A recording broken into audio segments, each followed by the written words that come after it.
Paano ba maging mas productive everyday?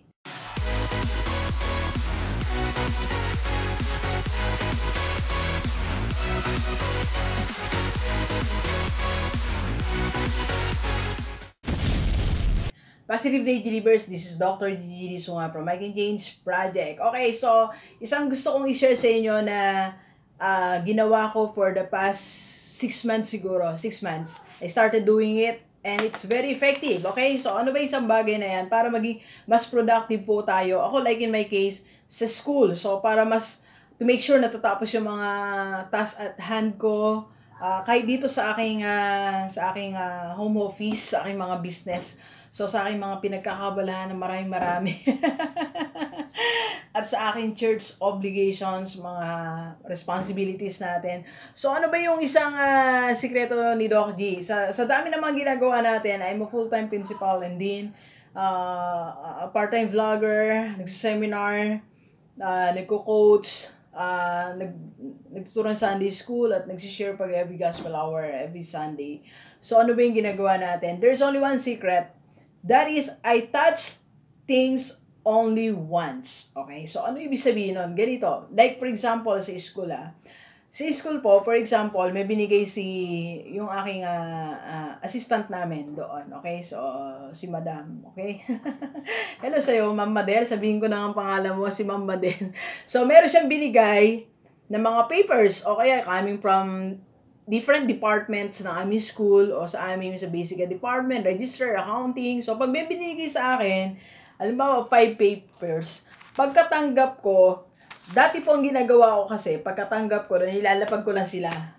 Babasahin ko, gano'n, tapos gano'n. Tapos, I'll go back kung, katabi ko lang kasi yung type, computer. So, nagko-computer ako, or kung meron akong pupuntahan na kailangan kong kausapin, lalabas ako ng office, kausapin ko yung mga teachers, estudyante, minsan may parents, so, ganon. Tapos babalikan ko siya. Or minsan ang nangyayari, deadline na pala, hindi natin nalalaman. So, nagkaroon ako ng prinsipyo, o nagkaroon ako ng isang policy sa sarili ko. Pinatupad ko siya 6 months ago.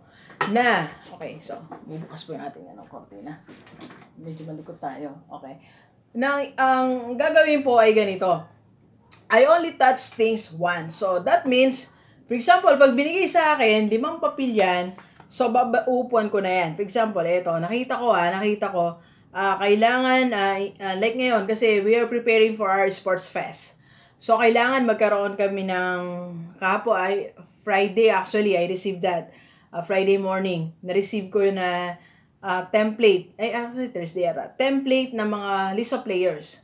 So, hindi ko na yung binitawan, inaksyonan ko na agad. Ayun yung ibig sabihin ng touch things only once.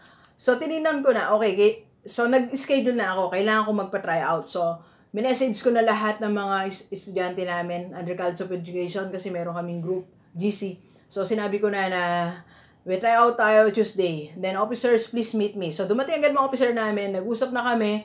Plus, yung team na kasama ko sa group, sa team, kasama kong course. So, nag-usap na kami. So, hanggang sa napag-usapan na namin. Try out kami Tuesday. Nandun, may iba ng ring players na nag-volunteer. Magaling talaga daw sila. So, in one sitting na yon, na-accomplish ko siya. Alright? Then, may sumunod na paper sa akin, ginawan ko na rin. Kung ipa-file ko ba to, kung kailangan niyang i-file, file lang, ipa-file ko na. Okay? Kung kailangan na siyang actionan ko na. Kung kailangan naman na dumaan lang siya sa akin, iba yung gagawa, sasabihin ko na. So, in other words, walang naiwan sa akin paper na nakaganito. Kaya yung mga nasa table ko po, dun sa school, ano na lang po yon, mga talagang nandun na siya. Pero yung hindi siya unattended or hindi ko pa ginagawa ng aksyon, wala po. Okay? So, pwede nyo siyang i-apply ngayon. Magsimula kayo today. Pag may na-receive kayo something, and information, kahit hindi through paper, phone, or ba sinabi sa'yo, kailangan i-meet mo, sabihan mo na to. So, pagkababa mo ng phone sa intercom or sa cellphone mo, gumawa ka na action, punta mo na agad para hindi mo malimutan.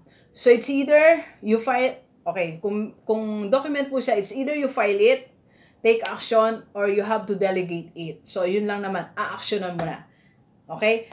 That will, guarantee you na wala kang may iwanan trabaho na hindi mo nagawa at walang hindi mo na-actionan. Okay? Dito naman po sa office, sa bahay, Dalawang ating office, imagine, I'm maintaining 2 office.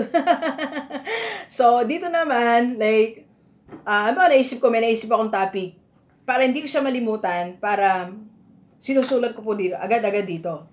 Then, I have my whiteboard there, so nakalista na rin, pinakita ko na minsan sa inyo yan, nakalista na yung aking mga gagawin, pati bayad ko dun sa aking nag-edit, so everything.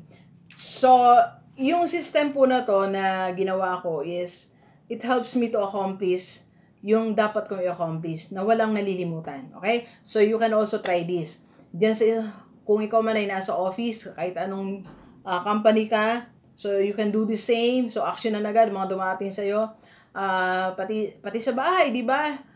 Yung mga simpleng bagay, yung mga small tasks na dapat mo na gawin, you have to do it. Okay? So, yan ang mga isang sikreto on how to be productive para mas increase ang production ng yung output mo para mas dumami, mas mataas ang percentage mo ng accomplishment compare yesterday or last week or last month or even last year. Alright, so thank you very much, Delivers. Enjoy the rest of the day and let's go, let's go.